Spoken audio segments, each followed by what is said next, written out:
हिंदी में पढ़ना रहेगा, ठीक है। और उससे रिलेटेड जो भी आपके बोलना चाहिए प्रैक्टिस क्वेश्चन है या MCQ क्वेश्चन रहेंगे वो साथ साथ में हम कवर करते हुए चलेंगे।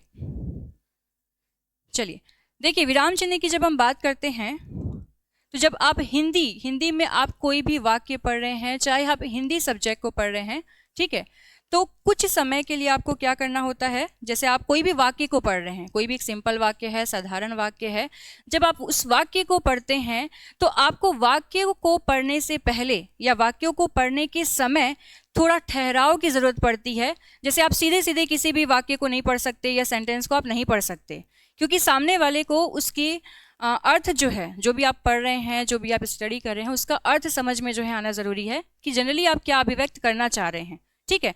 तो अगर आप किसी वाक्य को पढ़ रहे हैं तो समय समय पर उस वाक्य में जो है ठहराव ज़रूरी है कि किस टाइम हमको वाक्यों को पढ़ते समय या बोलते समय हमको रुकना है, कहाँ पर हमको ठहरना है, कहाँ पर हमको जो है पूर्ण रूप से रुकना है। तो वो चीज़ें ज़रूरी हो जाती हैं और वही रूप लेती है हमारी हिंदी भाषा में विराम चिन्ह का। यानी कि विराम चिन्ह का प्रयोग करके ही हम किसी वाक्य को पढ़ने का एक आसान तरीका ढूंढते हैं कि किस समय हमको वाक्यों को पढ़ने से पहले रुकना है, थोड़ा ठहरना है या पूर्ण रूप से रुकना रहेगा, ठीक है। तो वो हमारा कहलाता है विराम चिन्ह। चलिए, गुड आफ्टरनून। अब यहाँ पे हमको ये देखना है कि हिंदी भाषा में कितने प्रकार के आपके जो है विराम चिन्हों को हमको कवर करना रहेगा, ठीक है। उसका एक डिटेल में यहाँ पे लिखते हुए चल रही हूँ कि कौन कौन से विराम चिन्हों को जो है हम पढ़ते चलेंगे, ठीक है।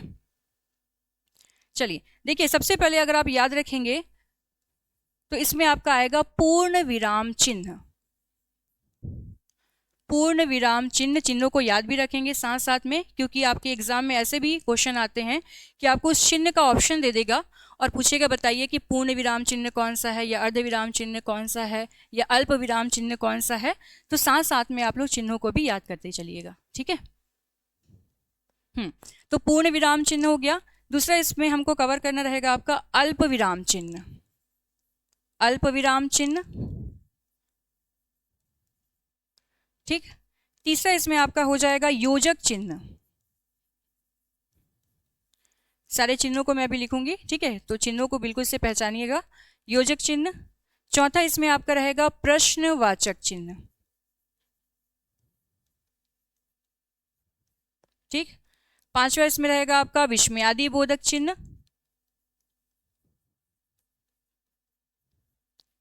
विस्मयादि बोधक चिन्ह। इसके अलावा इसमें आपको पढ़ना रहेगा उद्धरण चिन्ह। उद्धरण चिन्ह इसमें दो आएंगे आपके, एकल उद्धरण और आपका, ठीक है, बहुरे उद्धरण, मतलब दो आपका आता है, जो आपका सिंगल इन्वर्टेड कॉमा और डबल इन्वर्टेड कॉमा जिसको हम बोलते हैं, वही हिंदी में आपका उद्धरण चिन्ह कहलाता है, ठीक है। इसके अलावा इसमें आपको कवर करना रहेगा, ठीक है, आपका विवरण चिन्ह। विवरण चिन्ह। इसके अलावा इसमें आपका आ जाएगा लाघव चिन्ह, ठीक। अगला इसमें आपको कवर करना रहेगा त्रुटिपूर्ण चिन्ह, या जिसे हम हंस पद चिन्ह के नाम से भी जानते हैं, ठीक है, यही आपका त्रुटिपूर्ण कहलाएगा और इसी को हम कहते हैं हंस पद चिन्ह, ठीक। इसी में आपको कवर करना रहेगा टीका सूचक चिन्ह। टीका सूचक चिन्ह, ठीक। अगला इसमें आप लोग याद रखेंगे तुल्यता चिन्ह। तुल्यता चिन्ह, ठीक है। और अगला इसमें याद रखना आपका हो जाएगा समाप्ति चिन्ह। इसके अलावा भी और हैं, तो साथ साथ में जब कवर करेंगे तो जो छूट रहे हैं वो कवर होंगे, ठीक है। समाप्ति सूचक चिन्ह, तो ये सारे आपके चिन्ह हैं और इन चिन्हों का प्रयोग हम जो है अपनी हिंदी भाषा में, ठीक है, जब हम किसी भी वाक्य को पढ़ते हैं, किसी कहानी को पढ़ रहे हैं, कहावत को पढ़ रहे हैं, किसी स्टोरी को पढ़ रहे हैं, तो हर जगह पढ़ते समय हमको क्या करना रहेगा, इन चिन्हों का प्रयोग जो है करना रहेगा, ठीक है। तो पूर्ण विराम चिन्ह, अल्प विराम चिन्ह, योजक चिन्ह, प्रश्नवाचक चिन्ह। अब इन चिन्हों को याद रखिएगा कि जो पूर्ण विराम चिन्ह है, ठीक है, वो इस तरीके से रहेगा आपका। अल्प विराम चिन्ह, ठीक। योजक चिन्ह किस तरीके से रहेगा, तो जैसे आप लोगों ने द्वंद्व समास पढ़ा होगा, तो द्वंद्व समास में जो आपके शब्द होते हैं, जब आप समास विग्रह करते हैं तो उससे पहले शब्दों के बीच में लगा होता है योजक चिन्ह। जैसे एग्जाम्पल माता पिता, तो माता पिता के बीच में आपका एक योजक चिन्ह लगा होता है। जब उसका आप समास विग्रह करते हैं तो वो योजक चिन्ह हटता है और उसके जगह पे आपके शब्द जुड़ जाते हैं, जैसे माता और पिता, ठीक है। तो द्वंद्व समास में आप लोगों का जनरली जो है योजक चिन्ह का प्रयोग हम देखते हैं, ठीक, जो कि इस तरीके से आपका होगा, एक सिंगल लाइन। प्रश्नवाचक चिन्ह आप सभी जान रहे हैं, ठीक है, प्रश्न के लिए प्रयोग होगा। विस्मयादि बोधक चिन्ह जो है वो कुछ इस तरीके से आपका रहेगा। अभी प्रयोग सबका देखेंगे लाइन से, ठीक है, डिटेल में कवर करेंगे सबको। फिर आपका है आपका उद्धरण चिन्ह। उद्धरण चिन्ह में याद रखेंगे, इसमें आपका एक डबल इन्वर्टेड कॉमा होता है और एक सिंगल इन्वर्टेड, यानी कि एक हरे और, ठीक है, बहुतरे जिसको आप बोलोगे। चलिए, उसके बाद देखिए विवरण चिन्ह, यानी कि आपका जैसे मान लीजिए कोई आपने शब्द लिखा है, ठीक है, कोई भी आपने कोई टॉपिक लिया हुआ है और उस टॉपिक के बारे में जब आपको कुछ विवरण देना हो, उसके बारे में कुछ बताना हो, तो आप क्या करते हैं, उस पर्टिकुलर टॉपिक के आगे उस चिन्ह का प्रयोग करके उसका पूरा सारांश, उसके बारे में जो भी है ना चीज़ें हैं वो लिखते हैं आप। फिर आपका हो जाएगा लाघव चिन्ह, जो कि इस तरीके से रहेगा। किसी भी बड़े शब्द को संक्षिप्त रूप में लिखने के लिए हम लाघव चिन्ह का प्रयोग करते हैं। जैसे डॉक्टर शब्द लिखा हुआ है, ठीक है, तो उसको संक्षिप्त रूप में अगर लिखना है तो आप क्या करते हैं, डॉ लिख के जो है आप उस चिन्ह का प्रयोग कर देते हैं, लाघव चिन्ह का प्रयोग कर देते हैं, तो वो शब्द का संक्षिप्त रूप हो गया, ठीक। उसके बाद आपका है त्रुटिपूर्ण हंस पद चिन्ह, जो कि कुछ इस तरीके से रहेगा, ठीक है, सारे प्रयोग मैं बताऊंगी अभी। टीका सूचक चिन्ह याद रखिएगा, कुछ इस तरीके से होता है, स्टार होगा, प्लस होगा, किसी प्रकार का नंबर जो होगा वो टीका सूचक चिन्ह होता है, ठीक, क्लियर है। चलिए सेशन को आप लोग लाइक शेयर करते हुए चलेंगे, ठीक है, काफ़ी आसान तरीके से हम जो है चीज़ों को कवर करते हुए चलेंगे। उसके बाद देखिए तुल्यता चिन्ह। तुल्यता चिन्ह जो है ये किस तरीके से होगा, तो जो आपका बराबर का जो चिन्ह होता है उसे बोलते हैं, ठीक। और एक आपका होता है समाप्ति सूचक चिन्ह, जो कुछ इस तरीके से रहता है। मान लीजिए आपने कुछ सारांश लिखा, मान लीजिए आपने ए से लिखा है ना, कोई आपने बोलना चाहिए कोई भी ऐसे किसी टॉपिक पे कुछ चीज़ आप लिख रहे हैं, लिखने के बाद अंत जब हो जाता है उस टॉपिक का, तो आप अंत में क्या करते हैं, समाप्ति सूचक चिन्ह का प्रयोग करके उस, है ना, बोलना चाहिए पाठक को अंत करते हैं, ठीक है। जैसा छुड़ गया क्या, ये है, ये स्टार, धन या कोई नंबर होता है वो, ठीक है, स्टार, धन या कोई नंबर होता है वो, ठीक, जी बिल्कुल, ठीक है। चलिए अब एक एक करके ना इसके उपयोग, मतलब कहाँ कहाँ इन चिन्हों का हम अपनी हिंदी भाषा में प्रयोग करते हैं। तो विराम चिन्ह का अगर आपको बोला जाएगा कि विराम चिन्ह क्या है, तो विराम का शाब्दिक अर्थ होता है ठहराव, ठीक है, शाब्दिक अर्थ क्या होता है, ठहराव या फिर रुकना, या फिर रुकना, ठीक है। यानी कि अगर आप डेफिनेशन बोलेंगे तो अपनी भावना या मनोदशा को प्रकट करने के लिए जब व्यक्ति या जो वक्ता है वो बीच में रुकता है, तो उसे ही हम क्या कहते हैं, विराम चिन्ह कहेंगे, ठीक है। अपनी भावनाओं को प्रकट करने के लिए या अपनी अभिव्यक्ति को समझाने के लिए जब कोई वक्ता क्या करता है, रुकता है, ठहराव लेता है, तो उसे ही हम क्या कहते हैं, विराम चिन्ह का, ठीक है, डेफिनेशन लेते हैं उसका। यहाँ तक क्लियर है। कुछ और चिन्ह छूट रहे हैं, ठीक है, बीच बीच में मैं उसको बताऊंगी। चलिए, तो सबसे पहले हम देखेंगे अब चिन्हों का प्रयोग, ठीक है, जल्दी जल्दी फटाफट से कवर करेंगे। तो सबसे पहला है आपका पूर्ण विराम चिन्ह। पूर्ण विराम चिन्ह, चलिए जैसे नाम में ही इसका काम छिपा हुआ है, पूर्ण विराम चिन्ह बोल रहा है, यानी कि इसका प्रयोग कहाँ पे हो रहा होगा, कब किया जाएगा। तो याद रखिएगा कि जब कोई भी अंश, ठीक है, जहां, ऐसा लिखिएगा इसका डेफिनेशन, जहां व्यक्ति की गति समाप्त हो जाती है, जहां व्यक्ति की गति अंतिम रूप लेती है, जहां व्यक्ति की गति अंतिम रूप लेती है, या विचार के तार टूट जाते हैं, या विचार के तार टूट जाते हैं, तो वहां पर हम प्रयोग करते हैं पूर्ण विराम चिन्ह का। अब ये क्या चीज है, ठीक है। तो मान लीजिए आप कोई वाक्य बोल रहे हैं और वो वाक्य आपका बोलने के हिसाब से अंत हो चुका है, मतलब वो कंप्लीट हो गया है वो वाक्य। अब इसके आगे आपको कुछ नहीं बोलना है ना, उसने अपना अंतिम रूप धारण कर लिया है, या उसके जो विचार हैं उसके तार जो है टूट चुके हैं, अंतिम रूप में वो आ चुका है, तो वहां पर हम कौन से चिन्ह का प्रयोग करते हैं? विराम चिन्ह, पूर्ण विराम चिन्ह का प्रयोग करते हैं। ठीक है, हाँ, सिंबल भी बताते हुए चल रही हूँ। पूर्ण विराम चिन्ह इस तरीके से होगा। ठीक है, ये जैसे एग्जाम्पल लेते हुए चलेंगे हम। एक एग्जाम्पल याद रखिएगा, जैसे मैं बोल रही हूँ कि मैं, ठीक है, एक एग्जाम्पल है,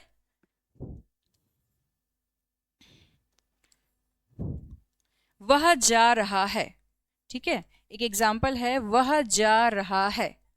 अब ये वाक्य पूर्ण हो गया है। ठीक है, इसके जो विचार हैं वो अंतिम रूप धारण कर लिया है, विचार के तार टूट चुके हैं, ये पूर्ण वाक्य कंप्लीट हो चुका है। तो इसके आगे हम क्या प्रयोग कर लेते हैं? पूर्ण विराम चिन्ह का प्रयोग कर लेते हैं कि हाँ, इस वाक्य में जो भी हम कहना चाह रहे हैं वो पूर्ण रूप से समाप्त हो चुका है। तो समाप्ति के बाद हम क्या करते हैं? पूर्ण विराम चिन्ह का प्रयोग करते हैं। ठीक है, हाँ, जहाँ वाक्य अंतिम होता है या पूर्ण होता है वहीं पूर्ण विराम चिन्ह का प्रयोग होता है। नोट पॉइंट करके याद रखना कि इस चिन्ह का प्रयोग कहाँ नहीं होता है। तो प्रश्नवाचक व विस्मयादि बोधक, प्रश्नवाचक व विस्मयादि बोधक वाक्यों के अतिरिक्त हर प्रकार के वाक्य में पूर्ण विराम चिन्ह का प्रयोग होता है। याद रखेंगे, क्योंकि प्रश्नवाचक वाक्य में प्रश्नवाचक चिन्ह का प्रयोग होता है, और जो विस्मयादि बोधक वाक्य होते हैं उसमें विस्मयादि बोधक चिन्ह का प्रयोग होता है, और अंत में हम पूर्ण विराम चिन्ह का प्रयोग नहीं करते हैं। याद रखेंगे। ठीक है, क्लियर है? जी जी बिल्कुल, इंग्लिश में हम डॉट यूज करते हैं। हिंदी में अगर हम इस सिंगल लाइन का प्रयोग कर रहे हैं किसी वाक्य को अंत करने के लिए, इंग्लिश में हम डॉट का प्रयोग करते हैं किसी वाक्य को अंत करने के लिए। बिल्कुल सही। ठीक है, यहाँ तक क्लियर है? तो आप इसका ना शाब्दिक अर्थ भी लिख लेना। पूर्ण विराम चिन्ह का शाब्दिक अर्थ होता है पूर्ण रूप से ठहराओ, पूर्ण रूप से ठहराओ। ठीक, चलिए, ये हो गया। आगे बढ़ते हैं। दूसरा हमारा जो चिन्ह है, दूसरा चिन्ह है आपका अल्प विराम चिन्ह। अल्प विराम चिन्ह,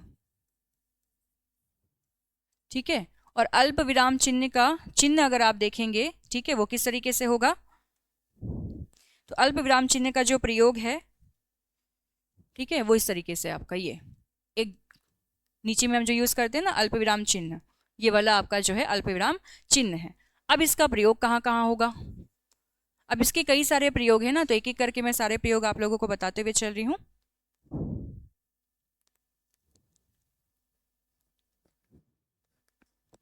ठीक, चलिए अब बात करते हैं अल्प विराम चिन्ह का जो प्रयोग है ये कहाँ कहाँ होता है। ठीक है, देखिए आप देखे होंगे कि अनेक शब्दों या वाक्यांशों, अनेक शब्दों या वाक्यांशों के मध्य और शब्द की आवृत्ति को रोकने के लिए, और शब्द की आवृत्ति को रोकने के लिए हम अल्प विराम चिन्ह का प्रयोग करते हैं। अब इसका मीनिंग क्या हुआ? जैसे एग्जाम्पल से समझिएगा। ठीक है, मैं एक एग्जाम्पल लिख रही हूं कि राम और लक्ष्मण, ध्यान दीजिएगा, राम और लक्ष्मण और भरत,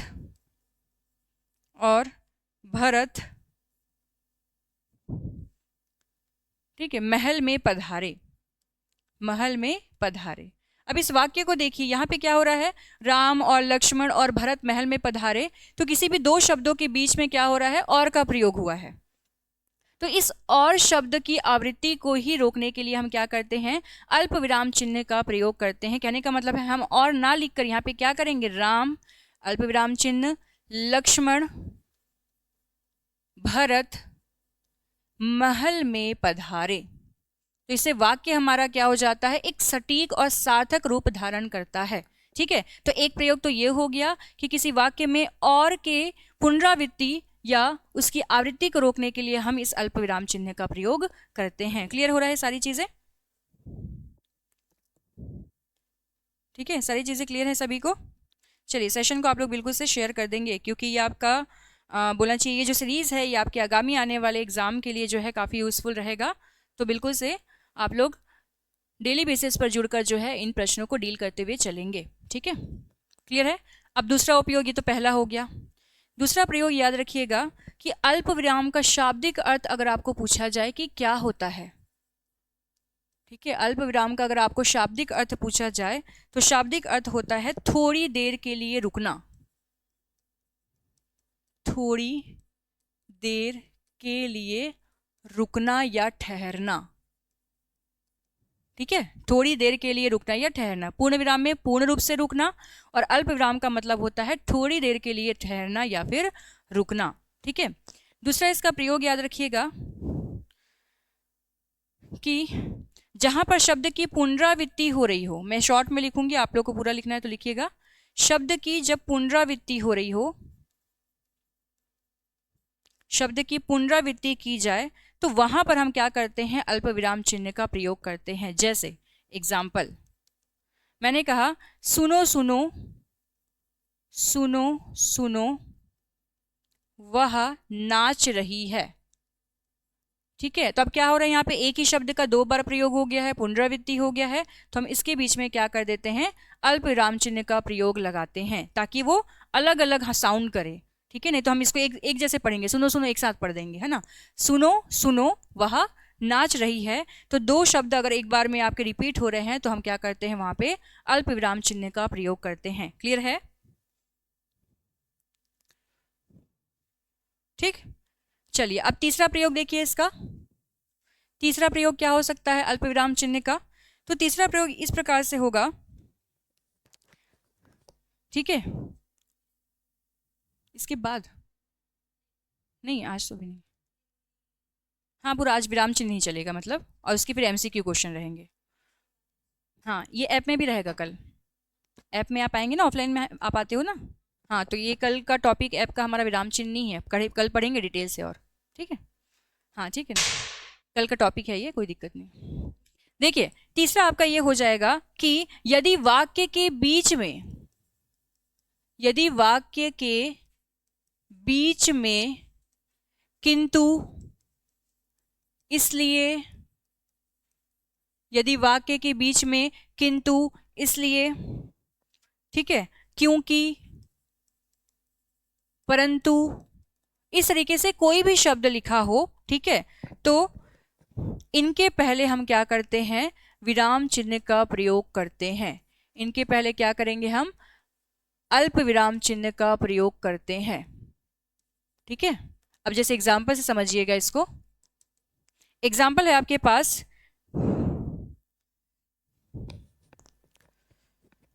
ठीक है, लिपियां अलग होती हैं, लिपियां अलग होती है परंतु भाषा समान है। ये एक वाक्य है बस, ठीक है, इस एग्जाम्पल के लिए समझिएगा। लिपियां अलग होती है परंतु भाषा समान है, तो परंतु का प्रयोग हुआ है जो दोनों वाक्यों को जोड़ रहा है, तो इसके पहले हम क्या करते हैं, एक अल्प विराम चिन्ह का प्रयोग करते हैं, मतलब थोड़ा देर हम रुकते हैं वहां, उसको एक साथ हम नहीं पढ़ते हैं। लिपियां अलग होती है, थोड़ा देर हम ठहरे, उसके बाद हमने बोला परंतु भाषा समान है, और इसका प्रयोग ठहराव के लिए प्रयोग किया जाता है, नहीं तो हम इसको एक साथ पढ़ेंगे, लिपियां अलग होती है परंतु भाषा समान होती है, तो ये हिंदी को पढ़ने का तरीका नहीं है। इसलिए विराम चिन्हों को लाया गया है ताकि हम बीच बीच में अपने भाव को प्रकट करने के लिए कि वाक्य में लिखा क्या है, हम थोड़ा सा ठहराव दें, कहाँ हमको रुकना है, कहाँ ज़्यादा हमको ठहरना है, कहाँ हमको कम ठहरना है, इनका जो बोलना चाहिए उपयोग है हम विराम चिन्ह के द्वारा करते हैं। ठीक, यहाँ तक क्लियर है, समझ में आया सभी को। चलिए अब दूसरे विराम चिन्ह में आते हैं। तीसरा आपका विराम चिन्ह है योजक चिन्ह। ठीक है, सबके बारे में थोड़ा थोड़ा मैं बताते हुए चल रही हूँ। योजक चिन्ह, अब योजक चिन्ह का प्रयोग आप सभी जानते हैं कि योजक चिन्ह किस तरीके से दिखता है। अगर इसका चिन्ह अगर आप देखेंगे तो ये है योजक चिन्ह, एक सिंगल लाइन। ठीक है, एक सिंगल लाइन जो है वो योजक चिन्ह है, और इसका प्रयोग अगर आप देखते हैं तो द्विरक्त शब्दों के बीच या समास के शब्दों के बीच में आपको योजक चिन्ह दिखते हैं। द्विरक्त शब्दों के बीच, द्विरक्त मतलब कि एक ही प्रकार के जो शब्द होंगे, या जो समासिक शब्द होते हैं, जो समास के शब्द होते हैं, समास आपने पढ़ा है, के बीच हम क्या करते हैं, योजक शब्द का प्रयोग देखते हैं। ये पहला हो गया, ठीक है। जैसे अगर आप एग्जाम्पल लेंगे तो समास आपका हो गया माता पिता, तो माता पिता के बीच में योजक शब्द, क्योंकि ये संबंध वाले शब्द हैं, जब इसका आप समास विग्रह करते हैं तो माता और पिता आता है, ठीक है। द्विरक्त वाले शब्द जैसे कि पुनरावृत्ति जो हो रही है धीरे धीरे, तो हम इसको जोड़कर नहीं लिखते हैं, इसके बीच में हम क्या करते हैं, योजक शब्द का प्रयोग करते हैं ताकि वो अलग अलग रहे लेकिन अर्थ अपना अपना दे, ठीक है। ये पहला प्रयोग हो गया।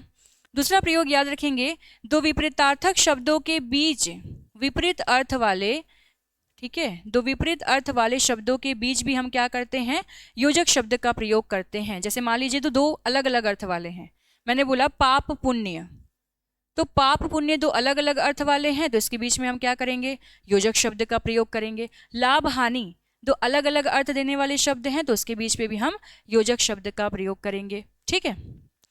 तीसरा याद रखिएगा कि द्वंद्व समास में कभी कभी ऐसे पदों का प्रयोग होता है जिनके अर्थ क्या होते हैं, समान होते हैं। अर्थ समान होंगे, शब्द अलग अलग होते हैं, ध्यान दीजिएगा। अर्थ समान वाले शब्द में, अर्थ समान वाले शब्द में भी हम क्या करते हैं, विराम चिन्ह का, योजक चिन्ह का प्रयोग करते हैं। जैसे याद रखिएगा, मैंने कहा मान मर्यादा, तो मान मर्यादा दोनों का अर्थ समान है, तो इसके बीच में भी हम क्या करेंगे, योजक चिन्ह का प्रयोग करेंगे। हाट बाजार दोनों का अर्थ समान है, बाजार और हाट दोनों एक ही है, तो उसके बीच में भी हम क्या करते हैं, योजक चिन्ह का प्रयोग करते हैं, ठीक है। क्लियर है, यहां तक क्लियर है, ठीक है। और याद रखिएगा, दो चार और याद रखिएगा इसका उपयोग। सार्थक और निरर्थक शब्दों के बीच भी हम क्या करते हैं, योजक शब्द का प्रयोग करते हैं। यानी कि जहां पे एक शब्द आपका क्या हो, जहां पे एक शब्द आपका क्या हो, सार्थक हो, और एक शब्द क्या हो, निरर्थक हो, तो उसके बीच में भी हम क्या करते हैं, योजक शब्द का प्रयोग करते हैं। जैसे कि इसके लिए एग्जाम्पल आपका क्या हो जाएगा, ठीक है, परमात्मा, परमात्मा, अरात्मा, अरात्मा, तो परमात्मा का अर्थ तो है लेकिन अरात्मा का कोई अर्थ नहीं होता है। जैसे मैंने बोला कि जैसे एक ही शब्द का आपको बताना है, चल वल कल नल पल, है ना, तो उसमें भी हम क्या करते हैं, बीच बीच में योजक चिन्ह का प्रयोग करते हैं। तो यहाँ पर भी सार्थक और निरर्थक शब्दों के बीच में योजक चिन्ह का प्रयोग होगा। क्लियर है सभी को, ठीक है। चलिए, तो ये सारे और भी याद रख लीजिए। जैसे मान लीजिए कि प्रेरणार्थक जो क्रियाएं होती है, जैसे उड़ना का उड़ाना, है ना, खेलना का खिलाना, तो उड़ना उड़ाना, खेलना खिलाना, चलना चलाना, उनके बीच में भी हम क्या करते हैं, योजक चिन्ह का प्रयोग करते हैं, ठीक है। यहाँ तक क्लियर। चलिए, अब आ जाएंगे आप अगला चिन्ह चौथा, ठीक है। योजक चिन्ह के बाद अगला आप लोग याद रखेंगे अर्ध विराम चिन्ह।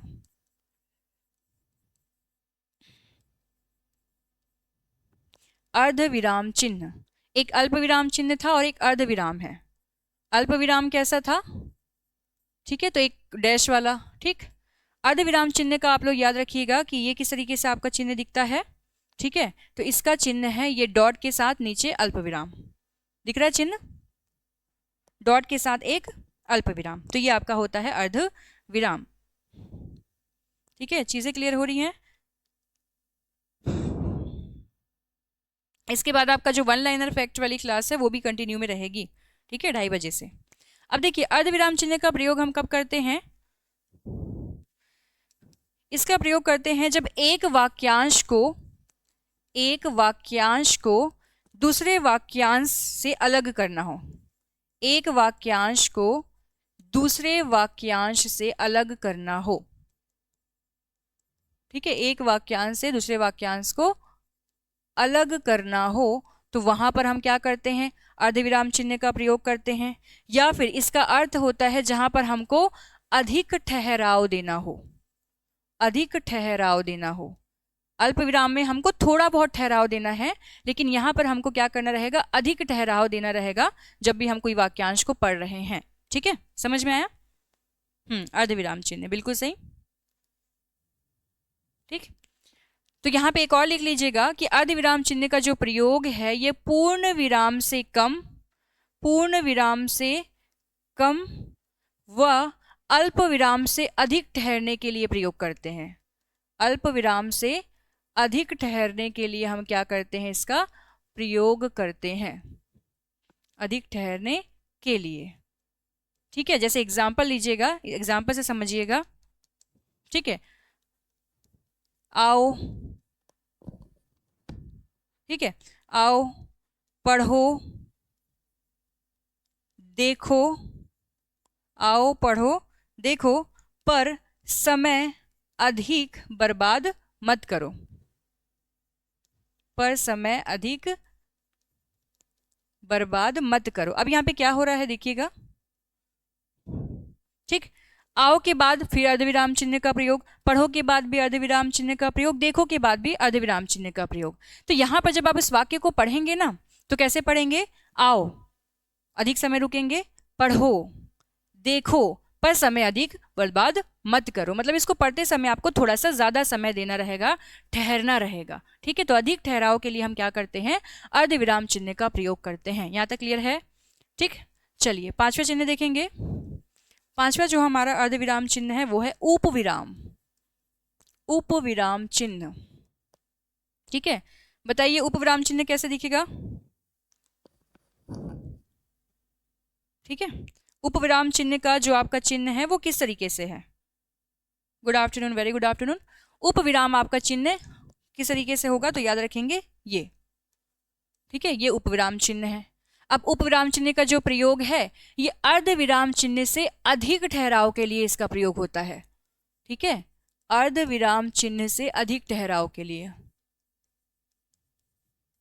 अर्धविराम चिन्ह से अधिक ठहराव के लिए हम क्या करते हैं, उपविराम चिन्ह का प्रयोग करते हैं। ठीक है, जैसे एग्जाम्पल अगर आप लेंगे तो एग्जाम्पल है भारतवर्ष, भारतवर्ष, इसके बाद आप उपविराम चिन्ह का प्रयोग करेंगे, एक अध्ययन, भारतवर्ष एक अध्ययन। कहने का मतलब है कि भारतवर्ष के बाद आप थोड़ा समय देंगे, उसके बाद अब आगे का जो भी वाक्यांश है उसको पढ़ेंगे। ठीक है, हाँ, अधिक ठहराव के लिए अल्प जो अर्धविराम है उससे अधिक ठहराव के लिए हम प्रयोग करते हैं उपविराम का। समझ में आया। ठीक है, क्लियर हो रहा है ना। इसके बाद एमसीक्यू क्वेश्चन भी हम डील करेंगे। चलिए छठवा आपका हो जाएगा प्रश्नवाचक चिन्ह। प्रश्नवाचक चिन्ह तो सभी जानते हैं, है ना। प्रश्नवाचक चिन्ह का प्रयोग हमारा कहाँ होता है, जब हमको क्या करना हो, प्रश्न निर्मित करना हो। इसको नहीं लिख रही हूँ क्योंकि इस चिन्ह को आप सभी जानते हैं। अगर हमको प्रश्न निर्मित करना हो, प्रश्न करना हो किसी से, तो हम क्या करते हैं, वहां पर प्रश्नवाचक चिन्ह का प्रयोग करते हैं। आप कहाँ जा रहे हैं, तो उसके बाद आप क्या करेंगे, प्रश्नवाचक चिन्ह का प्रयोग करेंगे। ठीक है, तुम स्कूल क्यों नहीं आए थे, तो उसके बाद हम क्या करेंगे, प्रश्नवाचक चिन्ह का प्रयोग करेंगे। ठीक, चलिए अगला बढ़ते हैं। सातवां, सातवां आपका चिन्ह है विस्मयादि बोधक चिन्ह। विस्मयादि बोधक चिन्ह, विस्मयादि बोधक चिन्ह अगर आप देखेंगे तो ये कैसा है। ठीक है, तो आपका ये विस्मयादि बोधक चिन्ह है। अब इसका प्रयोग कब करते हैं, तो किसी वाक्य में अगर किसी भी प्रकार के हर्ष, शोक, उल्लास, भय, घृणा, दुख, किसी भी प्रकार के भाव को प्रकट करने के लिए हम क्या करते हैं, वाक्य के पहले ही जो है विस्मयादि बोधक चिन्ह का प्रयोग करके हम जो है उस वाक्य को लिखते हैं। कहने का मतलब है इस चिन्ह का प्रयोग हम किसी भी प्रकार के भाव को व्यक्त करने के लिए जो है हम इस चिन्ह का प्रयोग करते हैं। ठीक है, जैसे मैंने बोला अरे तुम कहाँ जा रहे हो, तो अरे के बाद आपका विस्मयादि बोधक चिन्ह लगेगा। और मैं यहाँ पर भाव ये बता रही हूँ, जब आप ये पूरा वाक्य पढ़ रहे हैं कि अरे तुम कहाँ जा रहे हो, तो कहीं ना कहीं आप आश्चर्य हो रहे हैं कि अरे तुम कहाँ जा रहे हो, अरे ये तुम क्या कर रहे हो, वह कितना सुंदर नज़ारा है। तो वह के बाद आपने क्या किया, विस्मयादि बोधक चिन्ह लगाकर आपने फिर बाकी के जो वाक्य है आपने उसको लिखा। तो ये जो भाव है हमारा, हर्ष, शोक, उल्लास, भय, घृणा, जिस प्रकार का भी भाव है वो वाक्य के पहले ही हम क्या कर लेते हैं, उस भाव को प्रकट कर देते हैं विस्मयादि बोधक चिन्ह के प्रयोग से। ठीक है, समझ में आया, यहाँ तक क्लियर है। हाँ, ये देखिए एक ऑप्शन, एक वाक्य आ गया, हे राम टीचर भर्ती कब आ रही है। ठीक है, तो हे राम के बाद हमने क्या किया, आपका एक विराम चिन्ह का प्रयोग किया जो है विस्मयादि बोधक चिन्ह, जो भाव प्रकट कर रहा है। ठीक, चलिए अगला आ जाएंगे आठवां। आठवां आपका जो चिन्ह है वो कौन सा है, उद्धरण चिन्ह। उद्धरण चिन्ह। एक अवतरण चिन्ह होता है, मतलब जो सिंगल इन्वर्टेड होता है वो अवतरण चिन्ह है। उद्धरण चिन्ह आपका किस तरीके से होगा, ये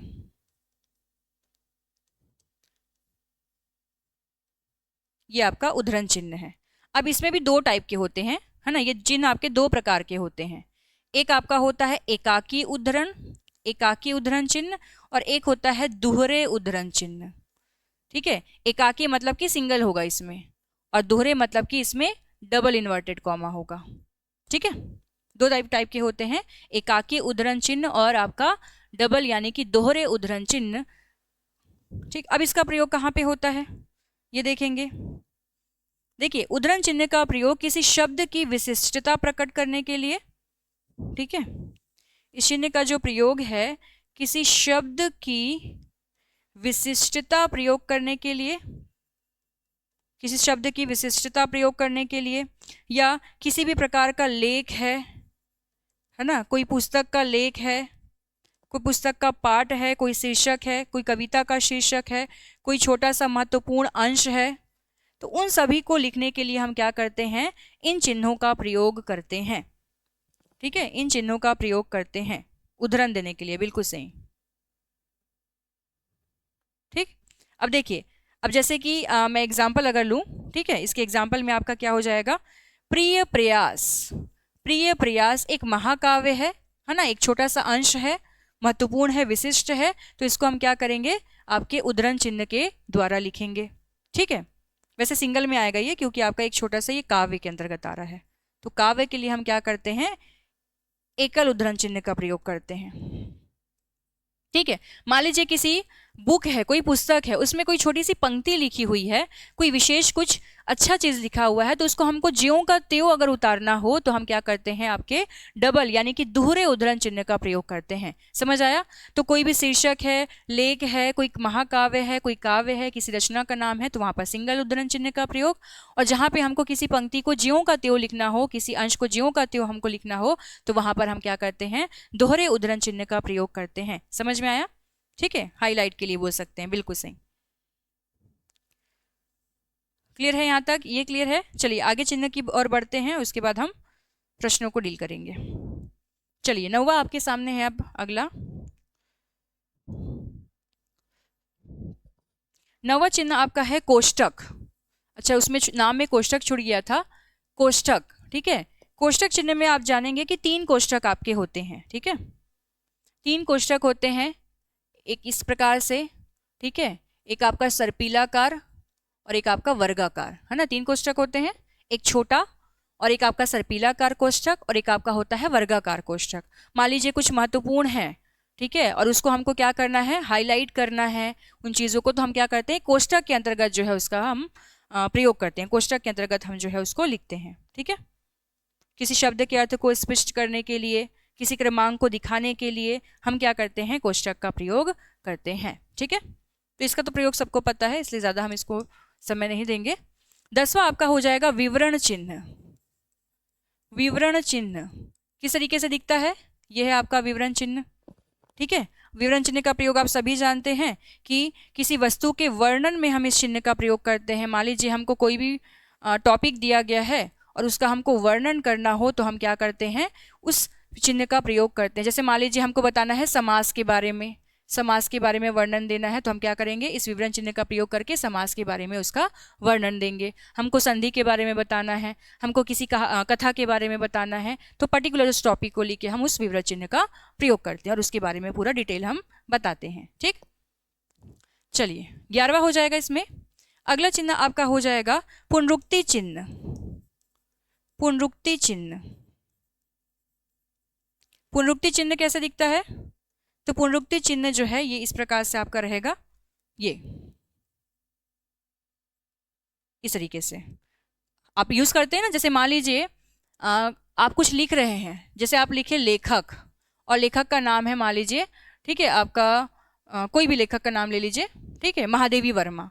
फिर 2-3 रचना आया और उन 2-3 रचनाओं के भी लेखक का नाम क्या है, महादेवी वर्मा। तो मान लीजिए आप एक कॉलम में महादेवी वर्मा लिख रहे हैं और बाकी रचनाओं के भी रचनाकार का नाम महादेवी वर्मा है, तो आप क्या करते हैं, इस तरीके से जो है इसका प्रयोग कर देते हैं। मतलब आप उसको डबल ना लिखकर क्या करते हैं, उस चिन्ह का प्रयोग करते हैं, और वही चिन्ह आपका क्या कहलाता है, पुनरुक्ति चिन्ह। मतलब कि अगर हमको किसी शब्द को, है ना, पुनरुक्ति नहीं करना है, उसका दोबारा हमको उसको नहीं लिखना है, तो उस जगह पर हम क्या करते हैं, पुनरुक्ति चिन्ह का प्रयोग करते हैं। समझ आया? यहाँ तक क्लियर है? ठीक है। तो एक ही वस्तु को दोहराने से बचने के लिए आप बोल सकते हैं, एक ही वस्तु को दोहराने से बचने के लिए हम क्या करते हैं, पुनरुक्ति चिन्ह का प्रयोग करते हैं। समझ आया? ये क्लियर है सबको?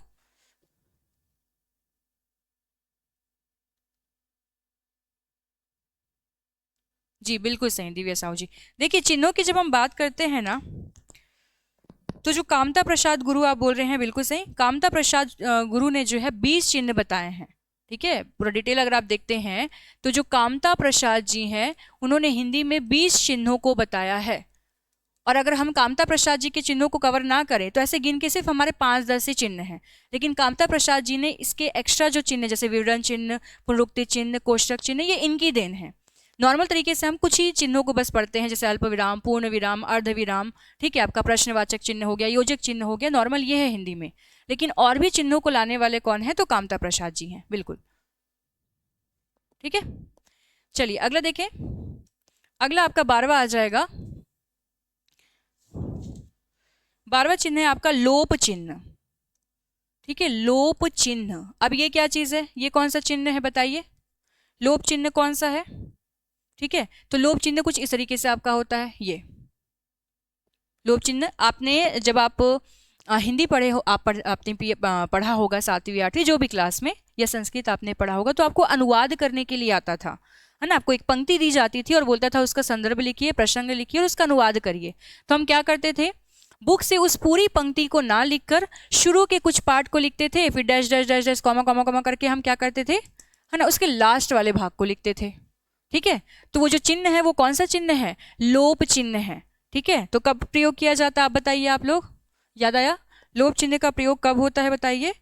तो कामता प्रसाद गुरु ने इसे स्थान पूरक चिन्ह भी कहा है।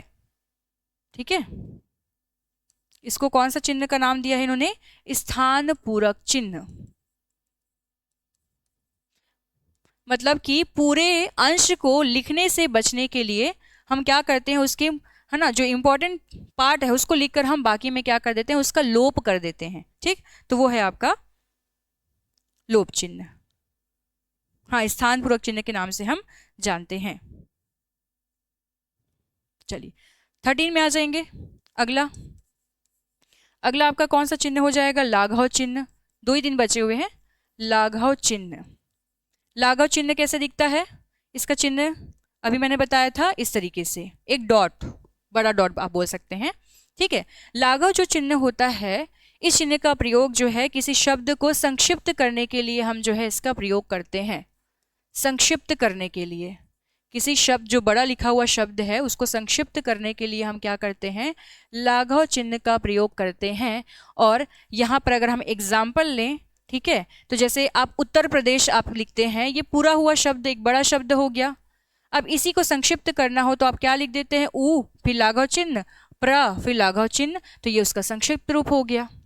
जैसे मान लीजिए आप डॉक्टर लिख रहे हैं, ये पूरा इसका शब्द है, लेकिन अगर इसको संक्षिप्त करना हो तो आप डॉ लिख के क्या करते हैं, आप लाघव चिन्ह का प्रयोग कर देते हैं।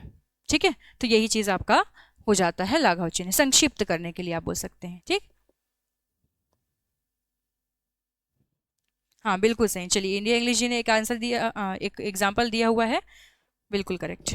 अगला आ जाएंगे। अगला देखें 13, पाद चिन्ह। एक और आपका चिन्ह है पाद चिन्ह, आपने सुना होगा। ठीक है, ये चिन्ह कौन सा है,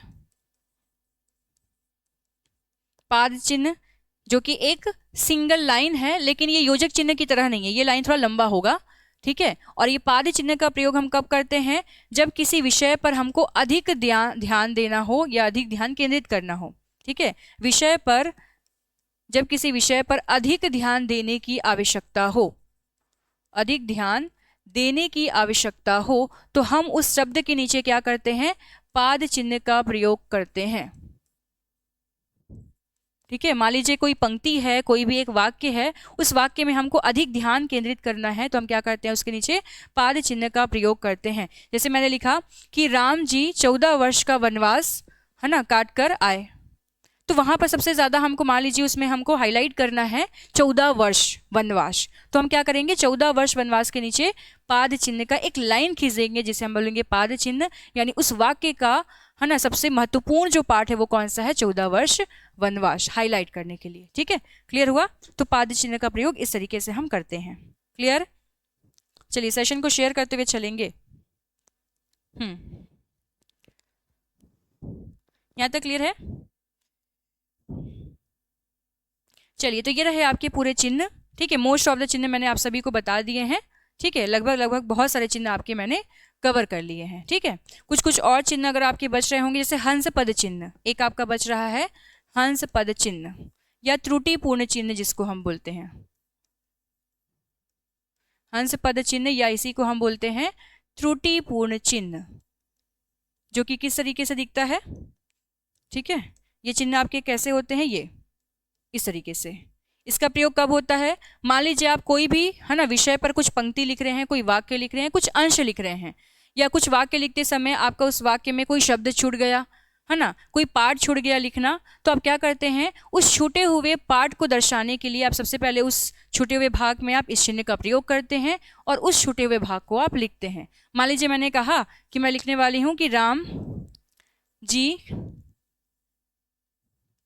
वनवास से हैं, मान लीजिए ऐसा हो गया, राम जी वनवास से हैं। अब आए छूट गया हमसे, है ना, वो चीज़ हमसे छूट गया, हम त्रुटिपूर्ण जो है हमने उसको लिखना भूल गए हम, तो आप क्या करते हैं, उसके ऊपर एक हंस पद चिन्ह का प्रयोग करेंगे और उसके ऊपर जो छूटा हुआ भाग है उसको आप दर्शाते हैं, तो वो होता है आपका हंस पद चिन्ह। समझ में आया? छूटे हुए शब्द को इंगित करने के लिए हम क्या करते हैं, हंस पद चिन्ह का प्रयोग करते हैं।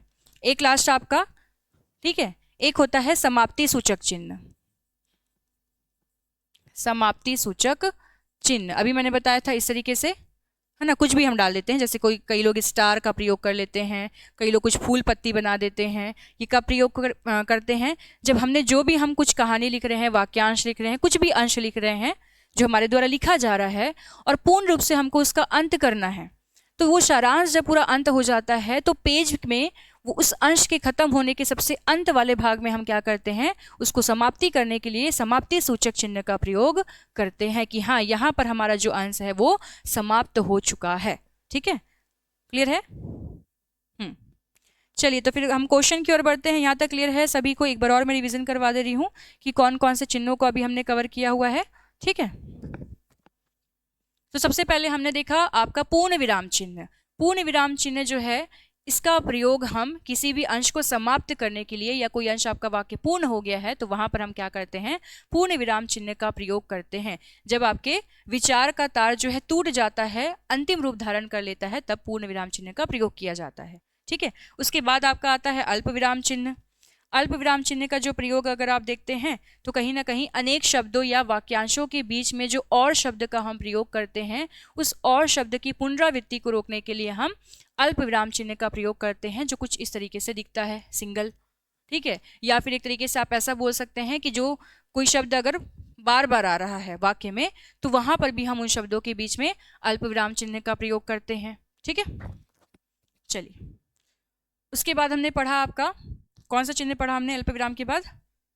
योजक चिन्ह। योजक चिन्ह जो है, कोई भी दुरुक्ति शब्द है, पुनरावृत्ति वाला शब्द है, या समासिक पदों में हम क्या करते हैं, योजक चिन्ह का प्रयोग करते हैं। कोई शब्द आपका बोलना चाहिए विलोम शब्द वाला है, विपरीत अर्थ देने वाला है, तो वहां पर भी हम योजक शब्द का प्रयोग करते हैं। कोई शब्द ऐसा है जो सार्थक है और एक निरर्थक है, तो वहां पर भी हम योजक शब्द का प्रयोग करते हैं। ठीक है, क्लियर है? चलिए, उसके बाद हमने कौन सा चिन्ह पढ़ा आपका? तो अर्धविराम चिन्ह। अर्धविराम चिन्ह, अर्धविराम चिन्ह का प्रयोग कब होता है, तो ये भी हमने कवर किया कि जो अर्धविराम चिन्ह है, ठीक है, एक वाक्यांश को दूसरे वाक्यांश से अलग करने के लिए या अधिक ठहराव के लिए, और ये ठहराव पूर्ण विराम से कम होता है और अल्प विराम से अधिक होता है। और चिन्ह कौन सा है इसका, तो ये डॉट के साथ आपका अल्प विराम। ठीक, उसके बाद हमने पढ़ा उपविराम, जो इस तरीके से है, जिसका प्रयोग अर्धविराम चिन्ह से भी अधिक ठहराव के लिए हम करते हैं। फिर प्रश्नवाचक विस्मयादिबोधक आप सभी जानते हैं। उद्धरण चिन्ह हमने देखा जो आपका सिंगल इन्वर्टेड और डबल इन्वर्टेड जो कॉमा होता है उसको बोलते हैं। दो होता है ये, एकाकी और दोहरे। ठीक है, एकाकी का प्रयोग मान लीजिए कोई भी वाक्य का बोलना चाहिए कोई अंश है, महाकाव्य है ना, कोई आपका ग्रंथ का रचना का नाम है, तो उसके लिए हम सिंगल उद्धरण चिन्ह का प्रयोग करते हैं।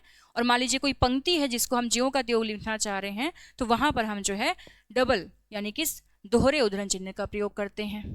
फिर आपका आता है कोष्ठक। 3 प्रकार के होते हैं, सर्पिलाकार, वर्गाकार और छोटा कोष्ठक, है ना। किसी चीज़ को अगर हमको थोड़ा सा हाईलाइट करना हो, है ना, उसमें हम कोष्ठक का प्रयोग करते हैं। उसके बाद आपका विवरण चिन्ह हो गया। किसी एक टॉपिक पे अगर हमको उसके बारे में कुछ लिखना है तो हम उस टॉपिक का नाम लिखकर विवरण उसका देते हैं, विवरण चिन्ह का प्रयोग करके। पुनरुक्ति चिन्ह मतलब कि दोहराने से बचने के लिए, किसी भी पार्ट को अगर हमको नहीं दोहराना है तो उससे बचने के लिए हम पुनरुक्ति चिन्ह का प्रयोग करते हैं। ठीक।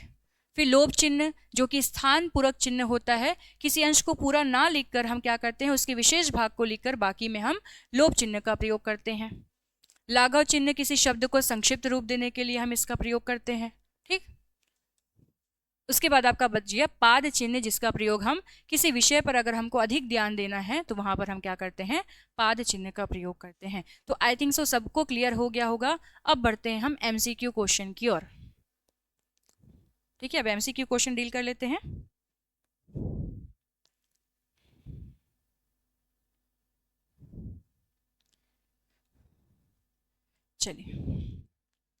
चलिए क्वेश्चन पहला आ जाएंगे। मनोविकार सूचक शब्दों, वाक्यांशों तथा वाक्यों के अंत में किस चिन्ह का प्रयोग होता है? विस्मय बोधक का, प्रश्नवाचक का, अर्धविराम का या अल्प विराम का? चलिए बता देंगे। मनोविकार सूचक शब्दों या वाक्यांशों या वाक्यों के अंत में किस चिन्ह का प्रयोग होता है? अब मनोविकार बोल दे रहा है मतलब कि मन के विचार को अभिव्यक्त करने के लिए शोक है, घृणा है, भाव है, डर है, एक प्रकार से भाव को प्रकट करने के लिए अंत में हम किस चिन्ह का प्रयोग करते हैं? तो आप सभी के आंसर आ रहे हैं ऑप्शन ए, जो कि बिल्कुल करेक्ट है। ठीक है, विस्मयादि बोधक चिन्ह का प्रयोग किया जाता है। ठीक, जो कि इस तरीके से है। प्रश्नवाचक का होगा नहीं, प्रश्न के लिए होता है वो। अर्धविराम का प्रयोग आप सभी जानते हैं कि थोड़ा ठहराव के लिए हम करते हैं। ठीक है, अल्प विराम का प्रयोग अल्प विराम से ज्यादा ठहराव के लिए अर्धविराम, और अल्प विराम थोड़े ठहराव के लिए। अल्प विराम कैसा होता है, ये अल्प विराम है, अर्धविराम ये होता है। ठीक, चलिए नेक्स्ट क्वेश्चन। ये जो चिन्ह है विराम चिन्ह प्रयुक्त होता है किसमें? किस प्रकार का चिन्ह है ये? चलिए बता देंगे ये कौन सा चिन्ह है। अच्छा, इस चिन्ह के बारे में मैंने नहीं बताया, कोई बात नहीं, बता देंगे ये कौन सा चिन्ह है। विराम चिन्ह में या तुल्यता सूचक या लाघव चिन्ह या संयोजक चिन्ह। संयोजक चिन्ह ना योजक चिन्ह को ही बोलते हैं। लाघव चिन्ह इस तरीके से होता है। तो बचा कौन सा, ये तुल्यता सूचक चिन्ह है ना। जैसे कि दो शब्दों के बीच में जब तुलना की जा रही हो तो वहां पर हम इस चिन्ह का प्रयोग करते हैं। ठीक है, जैसे मान लीजिए कोई दो शब्द लिखा हुआ है, दोनों के बीच में तुलना करनी हो तो वहां पर हमारा क्या होता है, बराबर का चिन्ह। जैसे आप गणित वगैरह में प्रमेय वगैरह पढ़ते हैं, जब आप सिद्ध करते हैं ना, left hand side right hand side एक दूसरे के क्या है, बराबर है, तुल्य है, तो आप उसके बीच में क्या करते हैं, तुल्यता सूचक चिन्ह का प्रयोग करते हैं। ठीक है, क्लियर। नेक्स्ट अगला क्वेश्चन, क्वेश्चन नंबर 3 में आ जाएंगे। हाँ, ये विराम चिन्ह प्रयुक्त होता है, यानी कि विराम चिन्ह का नाम क्या है? ये विवरण चिन्ह है। तो विवरण चिन्ह तो आपको इस तरीके से दिखता है। ठीक, तुल्यता सूचक चिन्ह ये है, लाघव चिन्ह ये है, तो बचा कौन सा, ये जो चिन्ह है ये कौन सा है, संयोजक चिन्ह है, या इसे ही हम योजक चिन्ह कहते हैं, जिसका प्रयोग दुरुक्ति शब्द या समासिक शब्द, या आप बोल सकते हैं जिस शब्द का प्रयोग बार बार 2 बार हो रहा है उनके बीच में हम करते हैं। ठीक है, तो डी इस क्वेश्चन का क्या हो जाएगा, करेक्ट आंसर। हाँ, डी होगा। नेक्स्ट क्वेश्चन देखिएगा, अगला है क्वेश्चन नंबर 4 कि किस वाक्य में विराम चिन्ह का उचित प्रयोग नहीं है? चलिए कौन सा ऐसा वाक्य है जहां पे विराम चिन्ह का प्रयोग उचित नहीं है? ऑप्शन ए है, मैं मनुष्य में मानवता देखना चाहती हूँ, उसे देवता बनाने की मेरी इच्छा नहीं है। तो ये 2 वाक्यों को अलग करने के लिए हम अल्प विराम चिन्ह का हमने प्रयोग किया। ठीक है, सुनो सुनो वह गा रही है, तो यहाँ पर हमने कौन सा प्रयोग किया है, विस्मयादि बोधक चिन्ह का प्रयोग है। यह दूर से, बहुत दूर से आ रहा है, ये सही है। ठीक है, जब रिपीट होता है तब भी हम क्या करते हैं, अल्पविराम चिन्ह का प्रयोग करते हैं। प्रिय महाशय मतलब किसी को अगर हमको संबोधित करना है तो उसके बाद भी हम क्या करते हैं, अल्पविराम चिन्ह का प्रयोग करते हैं। तो गलत कौन सा है, सी, ऑप्शन सी, सुनो सुनो, अभी मैंने बताया था कि जब एक ही शब्द 2 बार रिपीट हो रहा हो तो वहां पर हम कौन सा प्रयोग करते हैं, अल्प विराम चिन्ह का प्रयोग करते हैं। तो सी हमारा गलत है, यानी कि सुनो सुनो के बीच में आपका कौन सा चिन्ह आना चाहिए, तो अल्प विराम चिन्ह आना चाहिए, वह गा रही है। ठीक है, क्लियर है, सी होगा, बाकी सब क्लियर है, मतलब सही है। अगला देखेंगे, क्वेश्चन नंबर 5 है, जहां वाक्य की गति अंतिम रूप ले ले, विचार के तार टूट जाए, वहां किस चिन्ह का प्रयोग किया जाता है, योजक चिन्ह का, अल्प विराम का, उद्धरण चिन्ह का, या पूर्ण विराम का। तो विचार के तार जब टूट जाए तो वहां पर हम कौन से चिन्ह का प्रयोग करते हैं, पूर्ण विराम चिन्ह का प्रयोग करते हैं। ठीक है, तो हमारा जो करेक्ट आंसर है वो कौन सा हो जाएगा, डी। क्लियर है, डी इस क्वेश्चन का हो जाएगा सही आंसर। ठीक, चलिए अगला क्वेश्चन देखिए। इसके बाद आप लोग 1 लाइनर फैक्ट के लिए जुड़ेंगे। ठीक है, अगला है क्वेश्चन नंबर 6, निम्न में से कौन विराम चिन्ह का प्रकार नहीं है, आपको बताना है।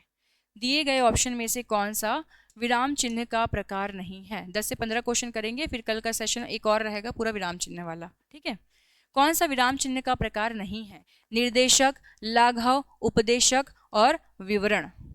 तो आपने निर्देशक चिन्ह आप पढ़ते हैं, ठीक है, ये भी एक प्रकार का चिन्ह है, लाघव चिन्ह होता है और विवरण चिन्ह होता है, लेकिन उपदेशक जो है ये आपके चिन्ह के प्रकार में नहीं आएगा। ठीक है, तो हमारा ऑप्शन सी इस प्रश्न का जो है सही आंसर है। देखिए अमीन पटवारी में आपका जो है ये क्वेश्चन जो है आपका आया हुआ है। चलिए अगला देखेंगे, क्वेश्चन नंबर 7 में आइए, इनमें अर्ध विराम चिन्ह का सूचक चिन्ह कौन सा है। अर्ध विराम चिन्ह कौन सा है, ये जो है ये अल्प विराम है। ये कौन सा चिन्ह है आपका, अल्प विराम चिन्ह है। ये कौन सा चिन्ह है, योजक शब्द, योजक चिन्ह है। और ये आपका विवरण चिन्ह है, विवरण नहीं है, ये आपका उपविराम है। ठीक है, ये किस प्रकार का चिन्ह है, उपविराम चिन्ह है। तो बचा कौन सा हमारा, तो आपका आंसर हो गया ऑप्शन बी। ठीक, बी इस क्वेश्चन का करेक्ट आंसर। चलिए अगला क्वेश्चन, जहां वाक्य की गति अंतिम रूप ले ले, विचार के तार टूट जाए, वहां किस चिन्ह का प्रयोग किया जाता है, योजक का, अल्प विराम का, उद्धरण का, या पूर्ण विराम का। तो अभी आपने इस क्वेश्चन को देखा। ठीक है, जब विचार के तार टूट जाते हैं तो हम पूर्ण विराम चिन्ह का प्रयोग करते हैं, यानी कि ऑप्शन डी आंसर। ठीक, चलिए क्वेश्चन नंबर 9 में आ जाइए, अर्धविराम का चिन्ह कौन सा है। अभी हमने देखा कि अर्धविराम चिन्ह आपका कौन सा है, तो ऑप्शन बी। क्वेश्चन नंबर 9 का आंसर क्या हो जाएगा, बी। हाँ बिल्कुल सही। चलिए नेक्स्ट क्वेश्चन, क्वेश्चन नंबर 10 में आइए, सुमेलित कीजिए। चलिए ये अच्छा क्वेश्चन है, एक साथ आपके जो है रिवीजन हो जाएंगे। ठीक है, अल्प विराम चिन्ह, अल्प विराम चिन्ह कौन सा है, तो आप सभी को पता है। ठीक है, पहले का क्या आ जाएगा, आ। विस्मयादि बोधक चिन्ह कौन सा है, तो दूसरे का आपका क्या हो जाएगा, ई। ठीक, अर्ध विराम चिन्ह कौन सा है, तो तीसरे का आपका कौन सा हो जाएगा, अ। और निर्देशक चिन्ह कौन सा है, तो ये। अच्छा, निर्देशक चिन्ह ना एक छोटा सा लाइन होता है, जैसे निर्देश वगैरह देना हो किसी के बारे में, तो वहां पर हम उस चिन्ह का प्रयोग करते हैं। ठीक है, तो कौन सा ऑप्शन मैच कर रहा है, ई। कौन सा ऑप्शन मैच कर रहा है आपका, तो ऑप्शन बी। ठीक है, ऑप्शन बी। चलिए नेक्स्ट क्वेश्चन आ जाइए, इनमें से अर्ध विराम का चिन्ह कौन सा है। अच्छा, रिपीट हो रहा है बार बार। चलिए 10 से 5 क्वेश्चन और करते हैं, देन सेशन को हम एंड करेंगे। अर्धविराम चिन्ह कौन सा है, तो अर्धविराम चिन्ह आप सभी को पता है। अच्छा, ऑप्शन में देखिए अर्धविराम चिन्ह नहीं है, ये आपका अल्प विराम है, ये विवरण चिन्ह है, ये विस्मयादि बोधक चिन्ह है, ये उद्धरण चिन्ह है। तो आपका इस क्वेश्चन में जो है ऑप्शन नहीं है, तो इसको थोड़ा सा स्किप कर रहे हैं। ठीक है, नहीं वो तो उपविराम चिन्ह है। चलिए नेक्स्ट है, त्रुटिपूरक शब्द के लिए किस चिन्ह का प्रयोग किया जाता है। त्रुटिपूरक बोले चाहे हंस पद चिन्ह बोले, बात वही है। ठीक है, चलिए त्रुटिपूरक या फिर हंस पद चिन्ह बोलेगा तो आपका कौन सा है, वो ऑप्शन डी, जिसका प्रयोग हम किसी छूटे हुए अंश को इंगित करने के लिए करते हैं। ठीक, चलिए अगला है, किस वाक्य में विराम चिन्ह संबंधी विसंगति है, मतलब कि असंगत कौन सा गलत कथन है, ये आपको बताना है। चलिए 13 का बताइए, सूर्यकांत त्रिपाठी निराला छायावाद के प्रमुख कवि थे। वह आपने तो कमाल कर दिया, तो इसमें सही तरीके से प्रयोग है। आप कानपुर से कब आए, ये भी सही है। राम, श्याम और विजय दिल्ली गए हैं, ये भी सही है। ठीक है, जैसे मैंने बताया था कि और की जगह पे हम क्या करते हैं, अल्प विराम का। लेकिन गलत यहाँ पे है, क्योंकि केवल निराला शब्द में ही आपका उद्धरण चिन्ह लगा है, जबकि पूरा नाम में आपका आना चाहिए सिंगल इन्वर्टेड कॉमा। नाम है किसी विशिष्ट, है ना, व्यक्ति का नाम है, तो सिंगल उद्धरण चिन्ह का प्रयोग करके हम जो है उसको लिखते हैं। तो ए जो है आपका क्या है, गलत है। ठीक है, चलिए अगला आ जाइए, क्वेश्चन नंबर आपका 14। सुमेलित करना है, चलिए बता दीजिए इसका आंसर। सुमेलित करना है, इसको आंसर बताएंगे। अल्प विराम चिन्ह, अल्प विराम चिन्ह अगर आप देखेंगे तो कौन सा है इसमें, ठीक है, वही रिपीट हो गया है क्या, ये अल्प विराम चिन्ह है। एक का आ हो गया, विस्मयादि बोधक चिन्ह आपका ये है, तो दूसरे का आपका ई हो गया। अर्ध विराम चिन्ह आपका ये है, तो तीसरे का आपका हो जाएगा आ, और निर्देशन चिन्ह आपका ई है, तो चौथे का आपका हो जाएगा ई। कौन सा मैच कर रहा है, आ ई आ ई, तो ऑप्शन बी। अच्छा, रिपीट हो गया ये। चलिए आज के सेशन का लास्ट क्वेश्चन, बाकी क्वेश्चन को कल डील करेंगे, यानी कल का जो सेशन है वो एक और रहेगा जिसमें हम विराम चिन्ह के क्वेश्चन को ही डील करने वाले हैं। ठीक है, चलिए 15 का बता दीजिए। ओहो बहुत कठिन समय आया है, दिए गए वाक्य में उचित विराम चिन्ह लगाइए। कौन सा विराम चिन्ह लगेगा इसमें, ठीक है, कौन सा चिन्ह का प्रयोग होगा। ओहो बहुत कठिन समय आया है, तो यहाँ पर देखिए ओहो, है ना, भाव व्यक्त कर रहा है कि अरे मतलब कुछ दुख का समय है ना, तो इसके बाद हम कौन सा चिन्ह का प्रयोग करेंगे, विस्मयादि बोधक चिन्ह का प्रयोग करेंगे। तो आपका आंसर क्या आ जाएगा यहाँ पे, ऑप्शन ए।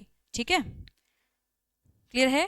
चलिए तो आज के सेशन में हम इतना ही कवर करेंगे, क्योंकि आज थ्योरी प्लस एमसीक्यू था, जिसमें हमने विराम चिन्ह के थ्योरी को, पहले कॉन्सेप्ट को हमने समझा। तो एक बार मुझे फटाफट से आप लोग कमेंट करके बता दीजिए कि आप लोगों को समझ में आया है या नहीं, क्लियर हुआ है कि नहीं। ठीक है, और